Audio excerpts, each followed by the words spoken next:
जज ने मुजरिम से कहा, क्या प्रूफ है कि तुम कार स्पीड में नहीं चला रहे थे?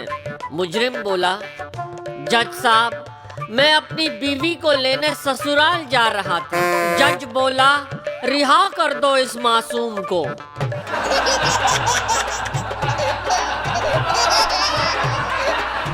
जज ने अपराधी से कहा, जब तुमने अपने पति को चाय में जहर मिला के दिया तो तुम्हें इस पर जरा भी तरस नहीं आया?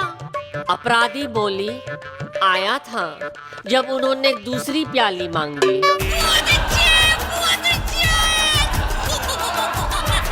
एक जज महोदय अपना दांत निकलवाने के लिए एक डेंटिस्ट के यहाँ गए और डेंटिस्ट से बोले, तुम इस बात की शपथ लो कि तुम मेरा दांत निकालोगे, पूरा दांत ही निकालोगे और दांत के अलावा कुछ भी नहीं निकालोगे। अरे बढ़िया है, बढ़िया।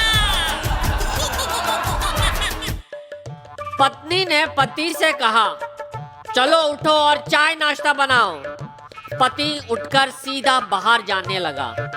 पत्नी ने पूछा, कहाँ जा रहे हो?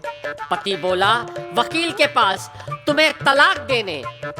थोड़ी देर बाद पति घर आया और चाय बनाने लग गया। पत्नी ने पूछा, क्या हुआ? पति बोला, कुछ नहीं, वकील साहब तो खुद पोछा लगा रहे थे।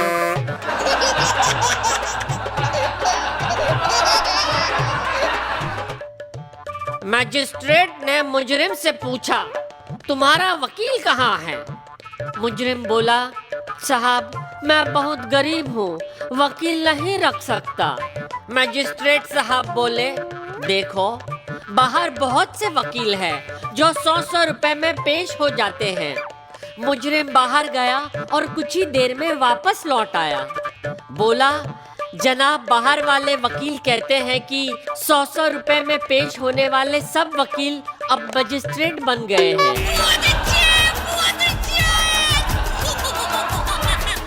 चुन्नू मुन्नू से बोला, मुन्नू, बचपन में मेरी बड़ी इच्छा थी कि मैं बड़ा होकर डाकू बनूं। मुन्नू बोला, चलो, भगवान ने वकील बनाकर तेरी ये इच्छा भी पूरी कर दी। अरे बढ़िया है, बढ़िया। एक बड़े वकील से मैंने पूछा, सर, एक सक्सेसफुल वकील बनने के लिए क्या करना चाहिए? वकील बोला, सिर्फ 2 बातों का ध्यान रखना चाहिए। एक, क्लाइंट से फीस एडवांस में लेनी चाहिए और दूसरी, बेफिक्री से केस लड़ना चाहिए, क्योंकि अगर हार भी गए तो सजा अपने को थोड़ी होगी।